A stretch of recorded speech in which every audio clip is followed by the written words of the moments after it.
Tonight on the Daily Debrief. It's basically pornography, Your Honor. Attorneys for the owner of the New England Patriots fight to keep tapes of his alleged illegal sex acts private. Also, the city of Chicago sues actor Jesse Smollett, still claiming he lied about a racist attack. And a defendant takes the stand to explain why he stabbed and killed a college basketball player. Plus, a state expert comes under fire in the case of a man accused of killing his daughter. The nation's most fascinating cases are on the Daily Debrief. It's Friday, April 12th.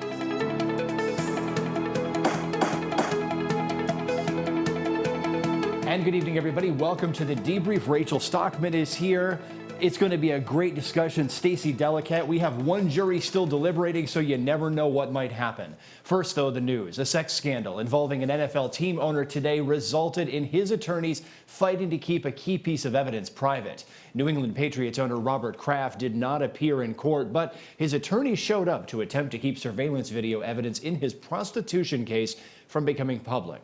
Both sides seem to admit that the surveillance videos in question show Kraft receiving a sex act from a spa worker on two separate occasions and paying with cash. Kraft is charged with soliciting another to commit prostitution and has pleaded not guilty. Kraft's attorneys argue that his right to privacy should take precedence over Florida's open record laws. They say Kraft will not receive a fair trial if the videos are made public. Attorneys representing various news organizations, but not the Law&Crime network, say keeping the video private would violate the state's record laws and set a bad precedent for future cases. This broadcast has not sought the recordings. If the affidavit says what happened, what is the interest the public has in seeing it? It's basically pornography, Your Honor. And I don't think that there's any particular interest that the state has or that the media has in publishing it. The actual acts have been described in an affidavit, allegedly described in an affidavit. We'll see if at trial it's different. But there's no need to actually see the video unless you have a prurient interest in seeing the video. The media is saying we need this video now. This is what we need because the Florida Sunshine Laws require it. This video has existed for 3 months, and it's been known about for 2 months. Suddenly, it's absolutely vital. Why they can't wait for a couple more weeks to see what the court's decision is not explained. The irreparable harm that will happen to Mr. Kraft if that video is released prior to you even having an opportunity to decide whether or not it was constitutionally obtained by the police and by the state will be absolutely catastrophic. Whereas the public's interest in seeing this video is all about prurient interest. And now to Iowa, where a man is accused of stabbing a college basketball player to death. Luke VanHemert is charged with second-degree murder in the 2018 killing of William Penn University basketball player Marquise Todd. VanHemert claims he stabbed in self-defense after a minor car accident outside the defendant's own home. The defendant testified today that he was hoping the situation would diffuse itself or that his father would diffuse it, but instead, he was attacked. My dad got pretty close to the front door within, excuse me, he got within the front door and the guy got probably within 3 feet of him. And at that time he put his hands up to get ready to fight him. Okay. What did you do then? At that point, I'm scared for my dad's life and mine, so I leave the side of the house. Okay. Did Mr. Todd, this person that you later knew to be Mr. Todd, did he acknowledge that you were there, or was he just blindsided and you tried to do something to him? No, he seen me. How do you know he saw you? Because he turned his body and had his hands up still ready to fight me. Okay. What happened then? I tried tackling him, and that didn't work because he's a big guy, so he didn't move an inch when I tried tackling him. Okay. And then he kind of wraps his right arm around my waist or whatnot, whatever it was, and with his left hand he starts punching me in the face and inside the head. Okay. Before you went to tackle him, did Mr. Todd swing at you, or was he trying to hit you? Yes, that's why I tackled him. Okay. your dad described that earlier as you tried to go low on him. Is that what does that seem to be what you may have been talking about? Correct. And you went low because Mr. Todd's taking a swing at you? Correct. On cross-examination, the prosecutor asked the defendant to describe exactly how he stabbed the victim.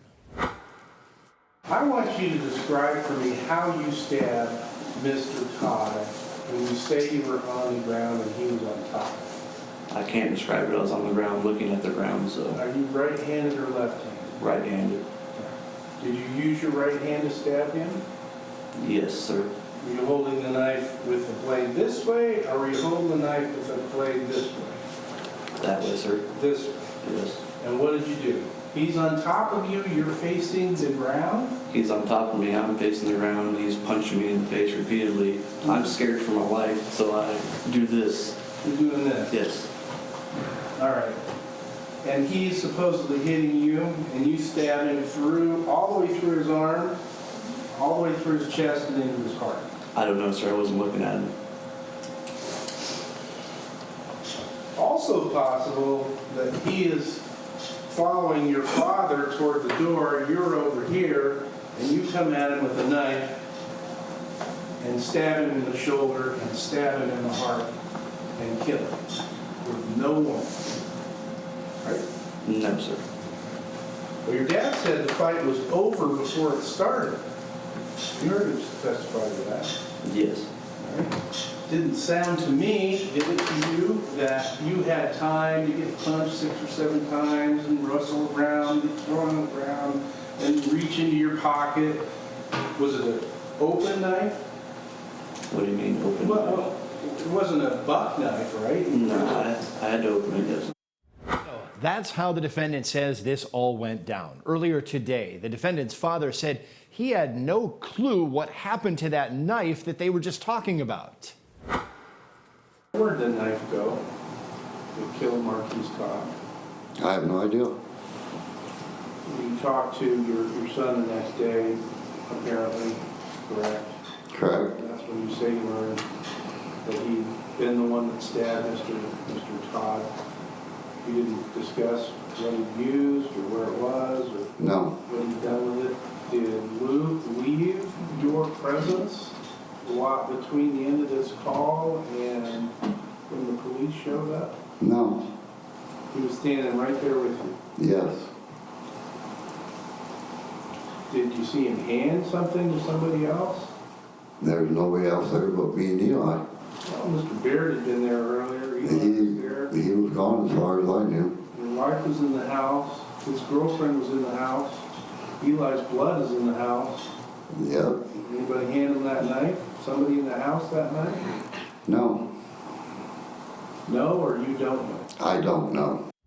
One of the defendant's friends testified that the defendant, during a conversation with this friend, did not offer details about the stabbing. This exchange, though, between that friend and an attorney got a little testy. You found out that somebody had been killed. I had been all over Facebook and everything. Okay, so the answer is yes. Yes. Did you find out that the person had died by being stabbed, or just know he died? I just know he died. All right. Did you ask the defendant what happened? Yes. What did he say? He didn't give me a response. When you talked to the police, you told him he just smiled at you and said you don't need to know. He was on his phone looking at me when he had said that. Wow. He Were could you have having a been. face-to-face conversation with him? No, he was looking at his phone. I see. So you're talking to him while he's doing what so many young people do, is look at their phone? Yeah. And so he smiled while he was telling you don't need to know. Yeah, and from what I was assuming, he was on Well, I don't want Facebook. to know what you were assuming about what he was doing. I just want to know what you saw. He was on Facebook. All right. But he smiled and said you don't need to know. That's what you told the police, right? Like I said before, But the words are misconstrued. I don't want to know what you said before. I want you to answer my question. When you asked him what happened, his response was to be smiling at that time and saying, you don't need to know. Yes. Joining me tonight to discuss this case are Stacey Delicat and Rachel Stockman. Good evening to you, ladies. Good to see you here. So Stacey, let me ask you this one. I've got a credibility issue with a lot of the witnesses in this case. You've got the people in the car who claim that they were victimized by this defendant. You know, they were kind of wishy-washy with their stories. You've got this friend saying that the defendant himself was really wishy-washy about his story with me, and then the defendant's up on the stand telling the story about stabbing somebody in the heart, but he wasn't even looking at the guy. Right. I mean, I have to say, despite that story sounding a little bit unbelievable, I actually found the defendant to be somewhat credible. I mean, you know, he is smaller than the victim. The victim is on top of him, and I find him credible in that perhaps he was fearful for his life, and, you know, as for how the injuries happen, I mean, yeah, that's a little bit confusing, but somehow they did. I mean, of all of the witnesses, I thought perhaps he was most credible. You have basketball players here who are 6'8", 6'9". They're in that height range. I don't remember exactly how tall the defendant was, Rachel, but does it ultimately come down to a question of height? Well, listen, the victim, alleged victim in this case, was 6'7". The defendant was, I believe, 5'7". So you do have a huge height difference, but does that necessarily mean that this is for sure a case of self-defense just because you have one guy that's bigger than the other? I don't know, because there's a lot of questions here. The stories aren't clear.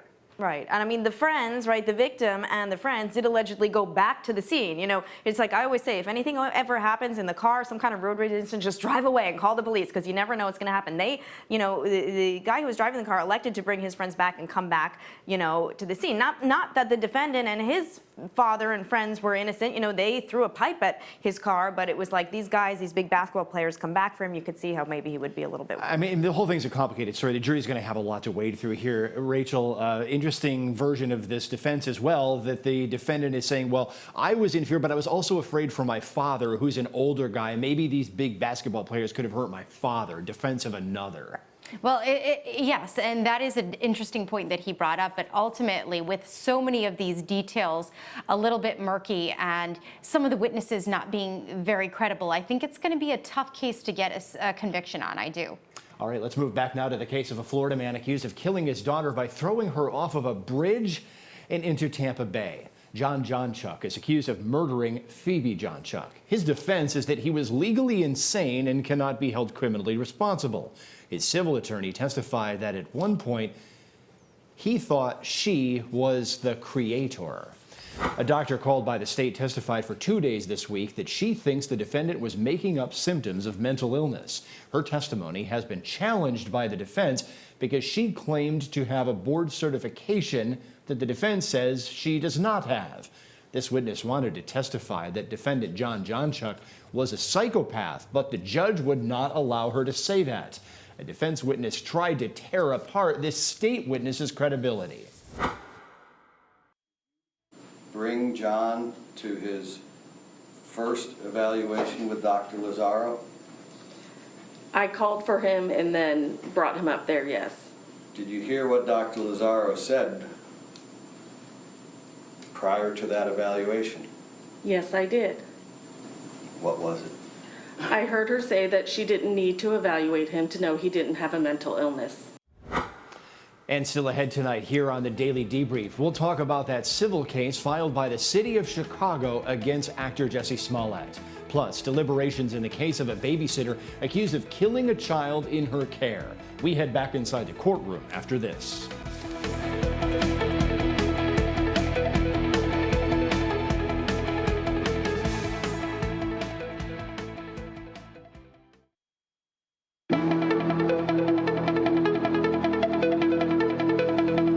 The city of Chicago today followed through on its threat to sue actor Jesse Smollett to recover money. Authorities there say they wasted chasing Smollett's claim that he was attacked. But Smollett's attorneys say the city does not have constitutional ground to stand on. Less than 3 weeks after criminal prosecutors dropped disorderly conduct charges against Jesse Smollett, the city of Chicago is demanding that he pay more than $130,000. The city says that's the bill for 1,800 hours of overtime police spent on the case. In today's civil suit, the city says Smollett concocted a fake hate crime against himself, then deceived police and caused the city's money to be wasted investigating a hoax. Smollett has stood by his original story.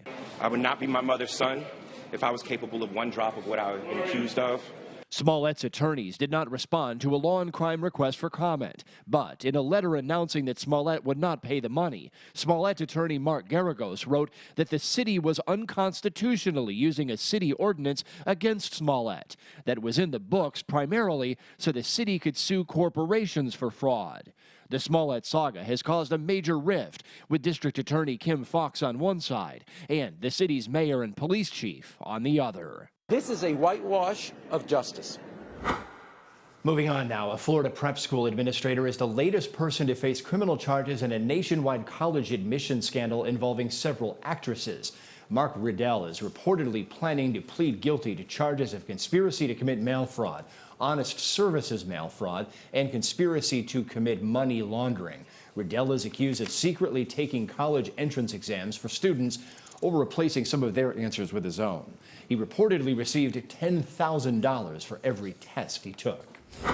We are taking you back inside the California courtroom next week as a high-profile quadruple murder case begins to wrap up. Charles Merritt is accused of killing business partner Joseph McStay, wife Summer McStay, and the McStays' 2 young children. A biker found all 4 bodies in shallow graves in the Mojave Desert in 2013, 3 years after that family disappeared. Each family member was bludgeoned to death with a sledgehammer. Both sides are expected to rest next week, with closing arguments to follow. Our live coverage of this complicated case resumes on Monday.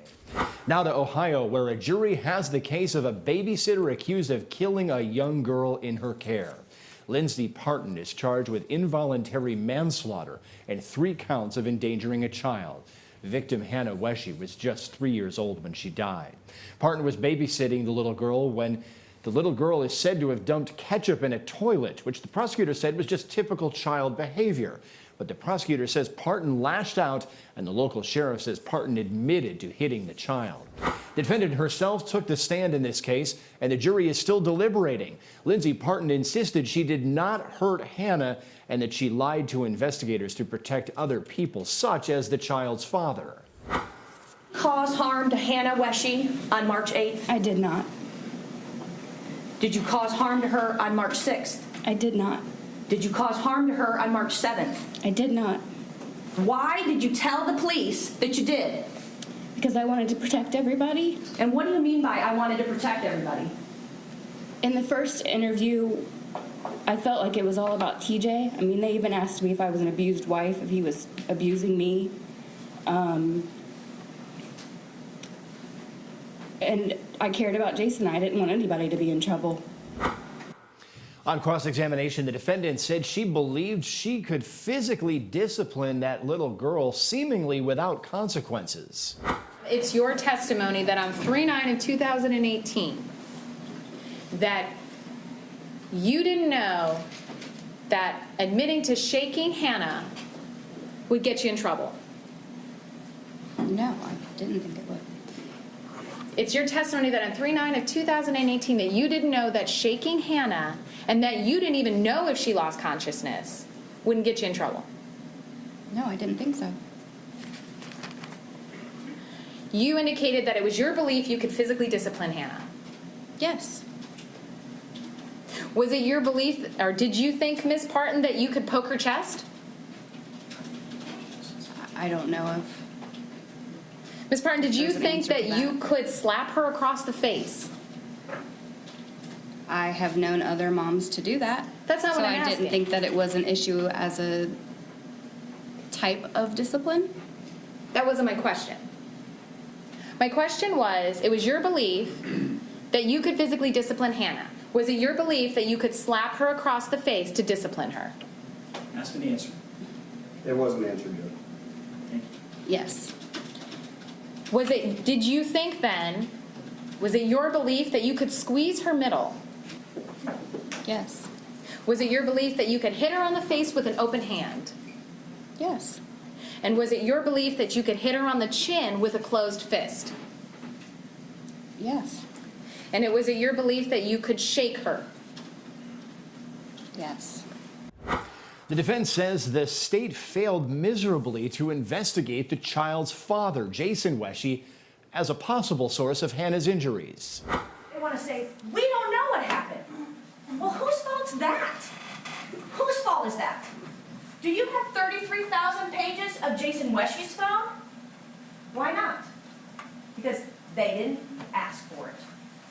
Lindsay gave hers up by consent. And then they got a search warrant also, which they didn't need. But what did they never, ever ask for? Jason Wesche's phone. And why would you find that important? Because what he did, where he was, and who he was with, and that means Hannah was with, is absolutely, positively important to this case. The failure is in their hands. It is the state of Ohio's burden of proof to prove beyond a reasonable doubt that Lindsay Partin did these things. We're talking about who, when, and those burdens lie squarely in the state of Ohio's hands. Squarely. The defense has zero burden whatsoever. I could have sat in that seat, Mr. Pagan could have sat in his seat, and we could have asked not a single question. And I submit to you that if we had done that, you would still have all of the reasonable doubts that exist. All of them. Our analysis continues now with Rachel Stockman and Stacey Delicat once again here. So look, this defendant's all over the place. She's up on the stand admitting that she's lying at various points, saying that she's doing it to protect somebody who now they're saying is the alternate suspect that the police should have really investigated. Stacey, how do you make heads or tails of this? I mean, I just think it's hard to get past the testimony, the cross-examination, when she is saying, yeah, I think it's okay to hit the child with a closed fist. I think it's okay to slap the girl with an open hand. All of that said, though, I think the defense raises good points and pokes holes where I'm not sure that the jury will be able to convict without reasonable doubt. You're nodding in agreement, Rachel. Well, kind of, but I think that, again, when you hear that cross-examination, there's such a disconnect with this woman that she thinks it's okay to hit a child like this. She's lied, she's changed her stories, that I think that the jurors may, I mean, listen, I'm kind of conflicted on this, but there definitely could be a situation where the jurors do convict her. If she thinks it's okay to do that, who knows, she's maybe thought it was okay to do worse. Exactly. Yeah, I mean, the jury are probably having this discussion right now, but we have to wrap up. The jury's still deliberating. We'll keep an eye on it. We'll be back here on the Debrief Monday at 5 p.m. with our daily recap of trials. Have a good weekend, everybody. We'll see you then.